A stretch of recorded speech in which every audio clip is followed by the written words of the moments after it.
Palmolive Soap, Your Beauty Hope, and Luster Cream Shampoo for soft, glamorous, caressable hair bring you Our Miss Brooks, starring Eve Arden.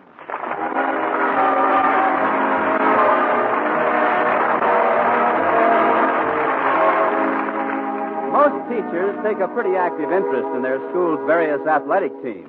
But our Miss Brooks, who teaches English at Madison High School, could never get too enthusiastic about the baseball team.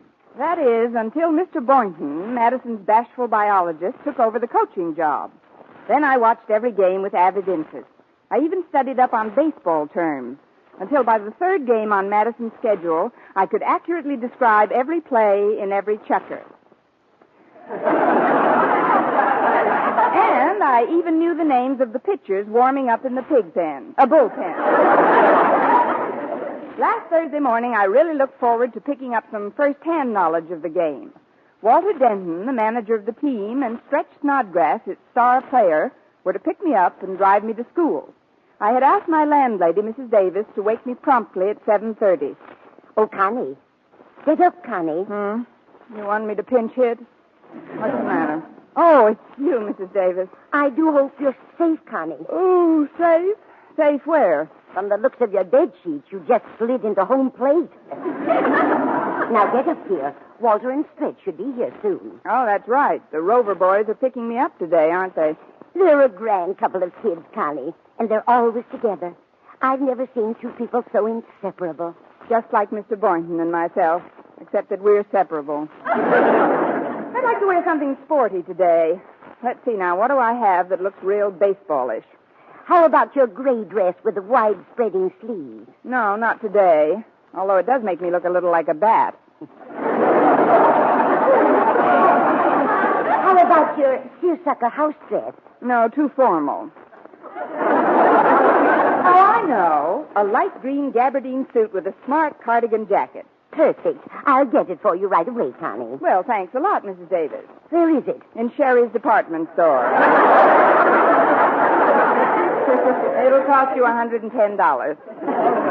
There you go, teasing me again. Oh, by the way, the boys weren't together last night. I wonder why. I ran into Stretch at the movies. He was sitting with a girl. That's why. Who was the girl? Harriet Conklin. Harriet Conklin? But she's Walter's girl. Oh, then maybe that's why Stretch cornered me in the lobby and asked me not to breathe a word of it to a living soul. What does that make me? Oh, I know. It just slipped out. But whatever you do, Mrs. Davis, don't let it slip out in front of Walter. Don't even bring up the subject of movies. Oh, I won't, Connie. I know how awful it is when somebody comes between two people who belong together. Me too, Mrs. Davis. I've learned that little lesson the hard way through my association with Mr. Boynton. But who comes between you and Mr. Boynton? Mr. Boynton.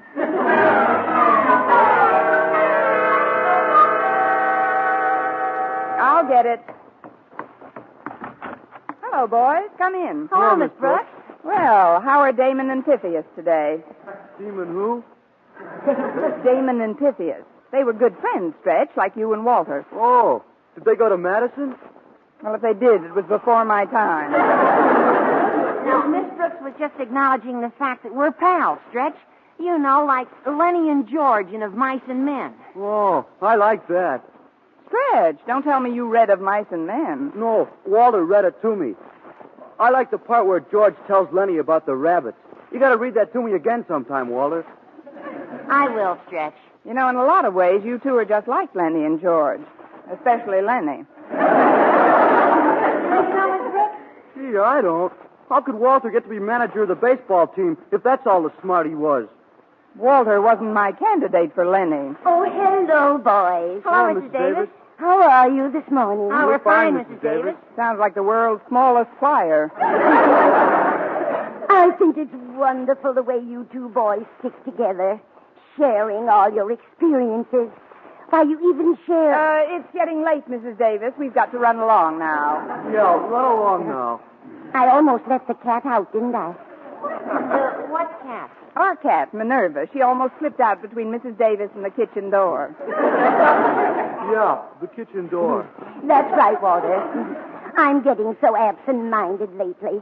Can't even remember what I did one day ago. Of course, I remember going to the movies last night. That's where I saw Oops. You saw what? Oops, it's an Eskimo movie. Starring Ingrid Eek. Come on, boys, we'll be late for school.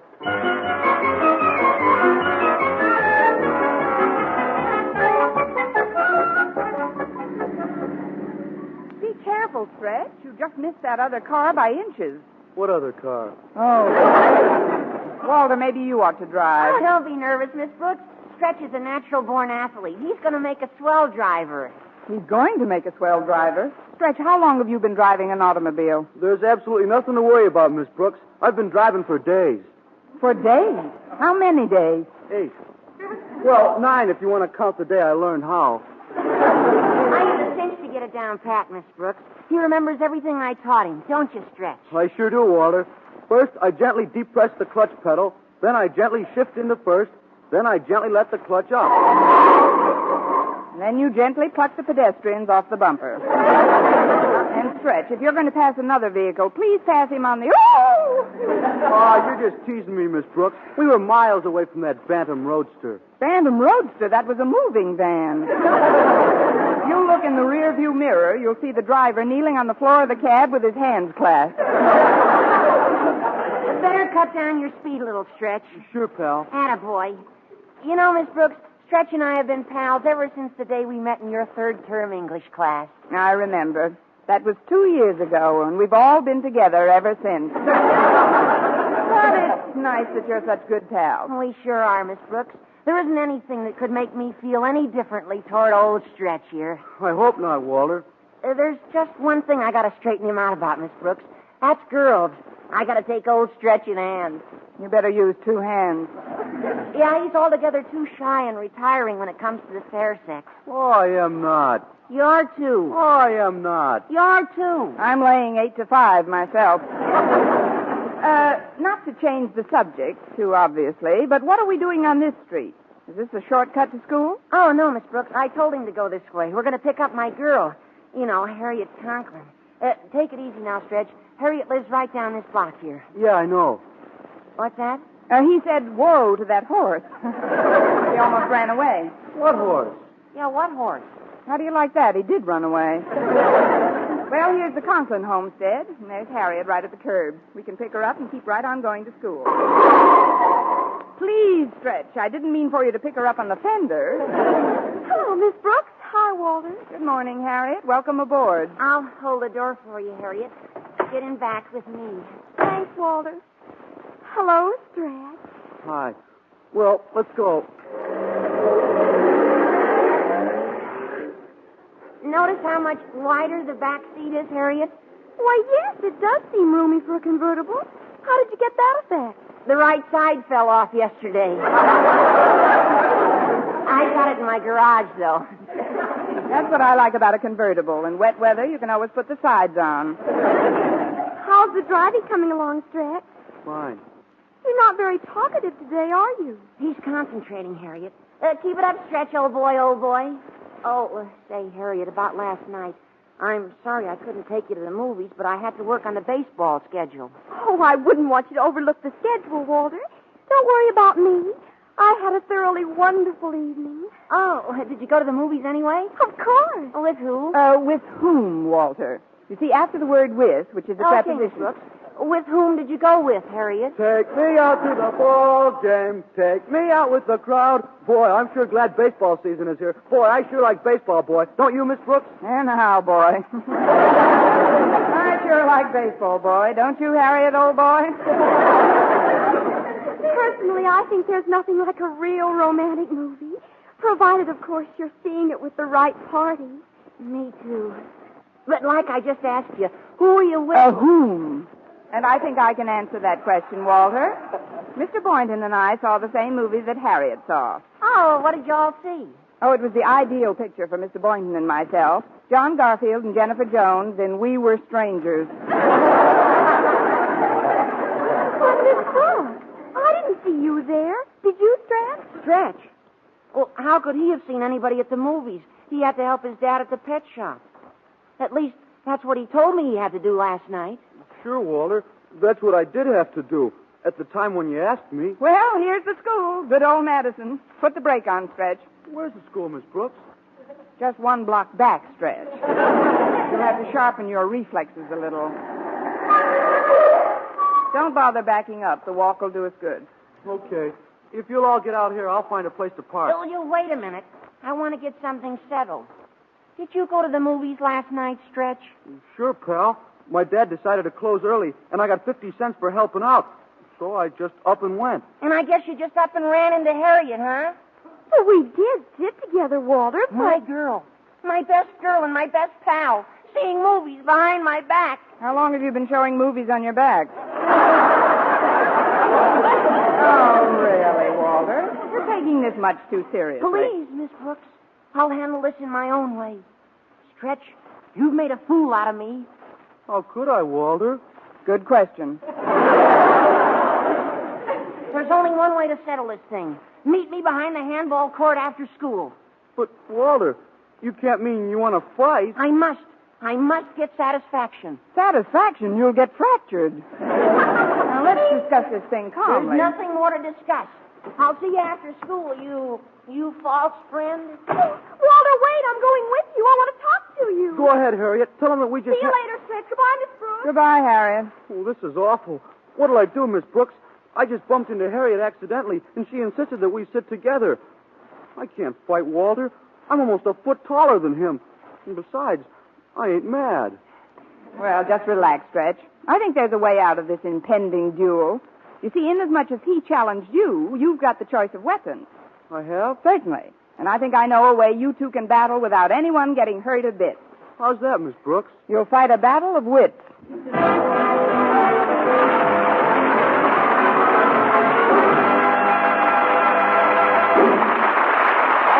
Brooks, starring Eve Arden, will continue in just a moment. But first, here is Vern Smith. Here's wonderful news, ladies. Wonderful, wonderful news. Now there's something thrillingly new in Palmolive Soap's famous beauty lather. Yes, something thrillingly new. Palmolive's famous beauty lather now brings you new fragrance, new charm, new allure. Millions of women will prefer Beauty Lather Palmolive over all other leading toilet soaps the minute they try it. For Palmolive Soap's famous Beauty Lather now has a new, clean, flower-fresh fragrance for new allure, new charm. So, ladies, forget all other beauty care and use Palmolive Soap the way doctors advised for a lovelier complexion.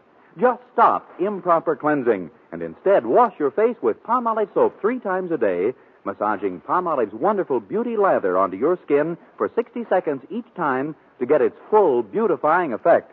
And then rinse. That's all. All types of skin, young, older, oily, respond to it quickly. Don't wait another day to try Palmolive's beauty lather. You'll be thrilled by its new fragrance, new charm, new allure. Thrilled again by the fresher, brighter complexion doctors prove may soon be yours. For new loveliness all over, use big bath-size Palmolive in tub or shower.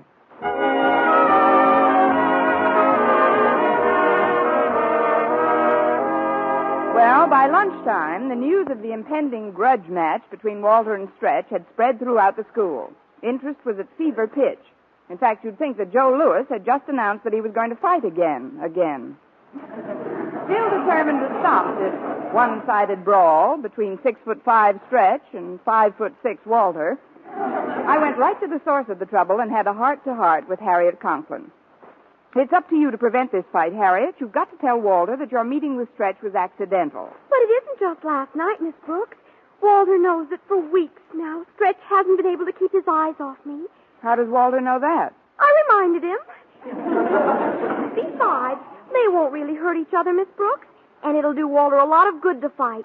Win or lose, it'll make a bigger man out of him. I agree, Harriet, but only until the swelling goes down. Darling Miss Brooks, think of the romance of it. 2 knights of old jousting for their lady fair. I'll bet you'd like it if Mr. Boynton was fighting for your favor. Mr. Boynton? Well, yes. Can't you just picture Mr. Boynton in a suit of armor?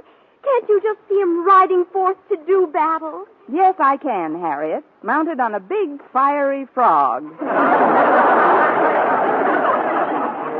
I don't think Mr. Boynton would. Or would he? But don't you see, Miss Brooks? I've got to make myself more desirable to Walter because of Daddy's feelings toward him. What are Daddy's feelings toward him? Loathing, mostly. You should have heard how Daddy described Walter the other day when he drove me home from school. Right to his face, he called him a teenage waste of time on wheels.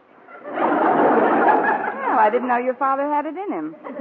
But I've got to stop this fight whether you like it or not, Harriet. And your mentioning Mr. Boynton has given me a good idea. In fact, it's given me a couple of good ideas, but that one will have to wait.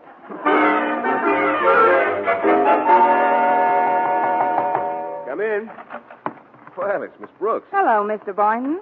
I missed you in the cafeteria today. Oh, I didn't go to the cafeteria today, Miss Brooks. Oh, I guess that's why I missed you in the cafeteria today. I brought some sandwiches with me from home so I could have lunch with McDougal here. You remember Mac, my pet frog? Of course. Hi, Mac. He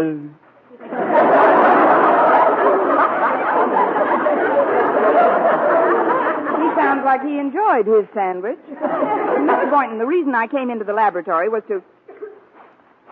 Say, what's that scent in here? Oh, that's a new deodorant, Miss Brooks. It's called Sweet Air. Pretty fancy, isn't it? Yes, indeed. Makes the white mice smell like mink. But as I started to say, Mr. Boynton, I stopped in here to ask you to do something for me. Anything, Miss Brooks? Well, Did you say anything, Mr. Boynton? Yes, I did. Then, Mr. Boynton... Now, cut it out, Connie, one thing at a time. Mr. Boynton, I came here to ask you to stop a fight. A fight? Oh, you mean between Stretch Snodgrass and Walter Denton? You know about it? Oh, the whole school knows about it. But I'm afraid it's too late to stop it, Miss Brooks. In fact, I've arranged to get the boxing gloves and have a temporary ring built in the gym during the next period. A ring? Why, then you're actually promoting this ridiculous... Well, now, take it easy, Miss Brooks. It's better than having them fight in the street with their fists. This way, they'll get it all out of their systems and be better friends afterwards. But they're the best of friends now, up to this morning, anyway. Why, Stretch worships Walter Denton. Well, a few rounds of boxing won't change that. In fact, after the fight, Stretch will be closer to Walter than ever before. Only if he acts as a pallbearer. Stretch is almost a foot taller than Walter, Mr. Boynton. Oh, that's nothing. It just means that Walter will have to get in close under his opponent's guard. Well, I remember when I was in grade school, a great big fellow picked a fight with me. He must have been 8 inches taller than I was. But I remembered what I'd learned in gym about the smaller fella getting in close. Well, the fight didn't take very long. One punch and it was all over. Really, Mr. Boynton? Yes, I didn't get in close enough. But I had lots of fights after that. You did? Tell me, Mr. Boynton, in these boyhood fights of yours, were there any girls involved? Gosh, no, Miss Brooks. I wouldn't hit a girl. Well, bravo for you. Well, what I mean is, take now, for instance. If you walked into a movie some night and saw me with another man, what would you say to him? Do I know the man? Certainly not. Well, I wouldn't say anything to him. I don't believe in talking to strangers. Of course, if you introduced me to him, It just happens that this man picked me up in front of the movies. Oh, that isn't very nice. The least he could have done was pick you up at home. Let me paint another picture for you, Sir Galahad. You and I have a dinner date. As we're going through the door of the restaurant, a tall, dark man with a big black mustache purposely jostles me. What do you do, Mr. Boynton? Are we going into the restaurant or coming out of the restaurant? I've got one more picture to paint, and then I'm going to throw away my easel. You and I are seated in a parked car on Lakeview Drive. All of a sudden, a man's face appears on your side of the car. I know. He's a cop. He's holding a flashlight on us, and he says, "What are you two doing in there?" And then I say, "Nothing, officer." And he says, "Then you get out and hold the flashlight." That's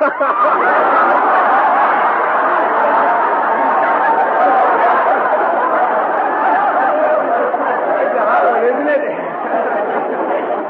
Well?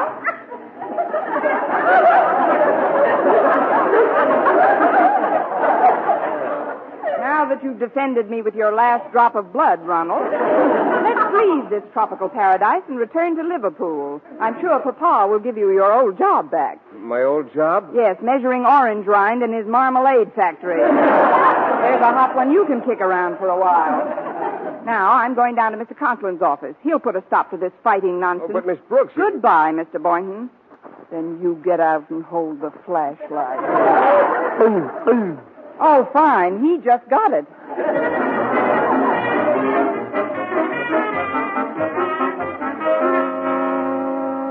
Mr. Mr. Conklin, how do you feel about prize fighting? Well, I'm a little out of condition, but you mean in general? I mean here at Madison. I think you should know that there's a so-called grudge match going to be fought this afternoon between two of our students. A grudge match? Where? In the gym. They're even building a temporary ring for it. I forbid it. Personal combat is no longer the civilized way to settle personal differences. Oh, good for you, Mr. Conklin. I was hoping you'd react that way, especially since the fight is over your own daughter, Harriet. Harriet? What has she got to do with this? Well, you see, Harriet was at a movie last night with Stretch Snodgrass. Stretch Snodgrass? Madison star athlete? Is he sweet on Harriet? Only from a distance, Mr. Conklin. But she's been going around with Walter Denton steadily, and when he found out... Walter Denton? Why, he's nothing but a teenage waste of time on wheels. Brilliantly put, Miss Brooks. Although a little reminiscent. But about this fight, Mr. Conklin. Stretch is so much taller than Walter, he has every advantage. Yes, he has, hasn't he?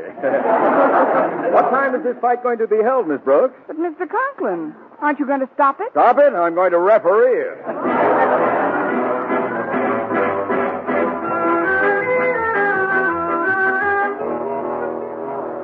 Attention, please. Quiet, please. Miss Brooks, if you'll just ring the bell for me, please. Yes, Mr. Conklin. Now, as you all know, this is a grudge fight between two members of our undergraduate body. On my left, wearing purple trunks and weighing 128, I give you Madison's outstanding athlete, a four-letter man of whom any school should justly be proud. Stretch Snodgrass.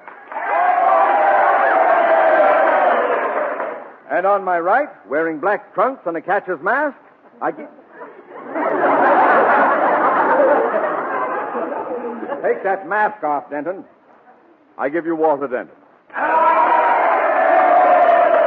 I will referee the bout while counting for the knockdowns. We will have our Miss Brooks.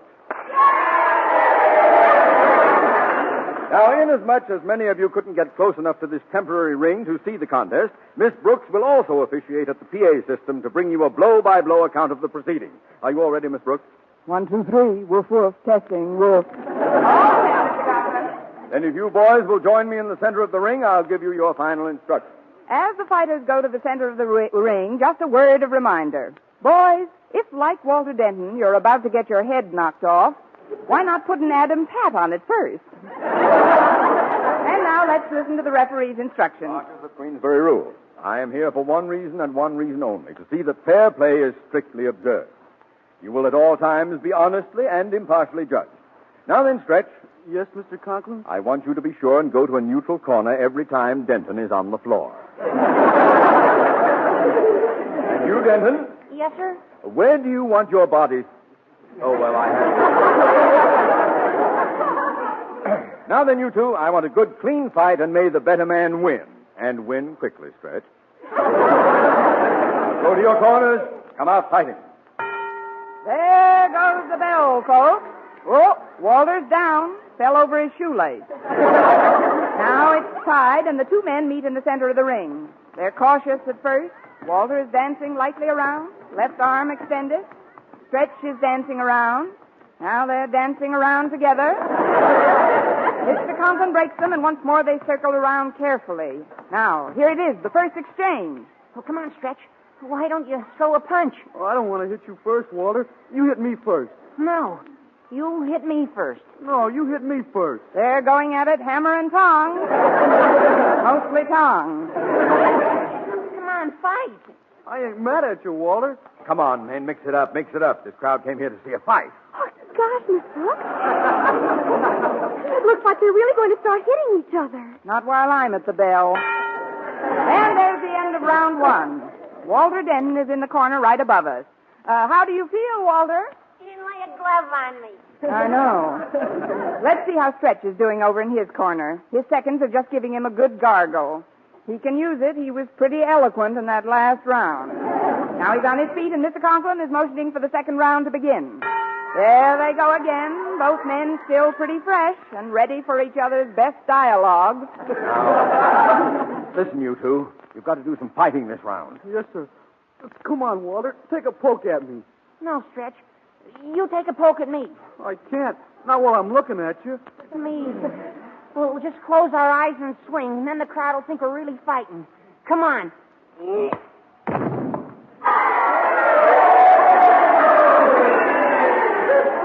Oh, gosh, Miss Brooks, I didn't mean to do it. He'll be all right in a minute, Walter. And you mustn't feel badly about it. This is the way the crowd wanted it to end. You heard them cheering, didn't you? But I don't care about the crowd, Miss Brooks. I just care about my pal, Stretch. He's perfectly all right. Stretch.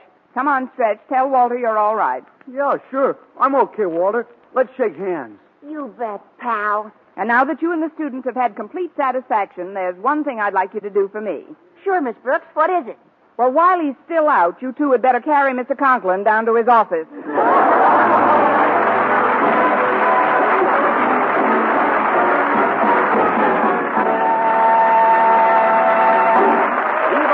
Our Miss Brooks returns in just a moment, but first... Dream girl, beautiful luster cream girl. Tonight, show him how much lovelier your hair can look after a Luster Cream shampoo. Only Luster Cream brings you Kay Daumit's magic formula blend of secret ingredients plus gentle lanolin. Gives loveliness lather even in hardest water. Glamorizes your hair as you wash it. Luster Cream. Not a soap, not a liquid, but a dainty cream shampoo. Leaves hair fragrantly clean, free of loose dandruff, glistening with sheen. Soft, manageable. Gives new beauty to all hairdos or permanents.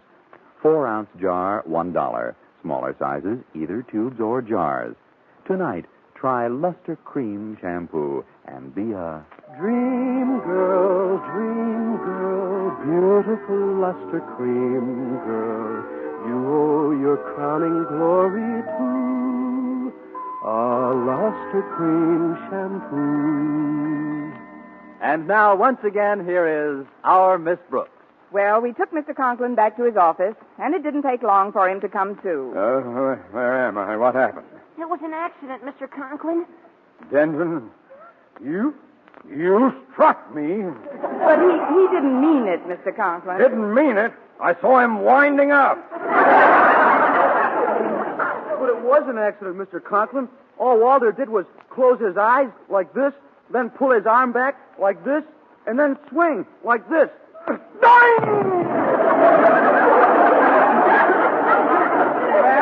Madison isn't the only high school you boys can attend. Next week, tune into another Our Miss Brooks show brought to you by Palmolive Soap, Your Beauty Hope, and Luster Cream Shampoo for soft, glamorous, caressable hair. Our Miss Brooks, starring Eve Arden, is produced by Larry Burns, written and directed by Al Lewis, with music by Wilbur Hatch.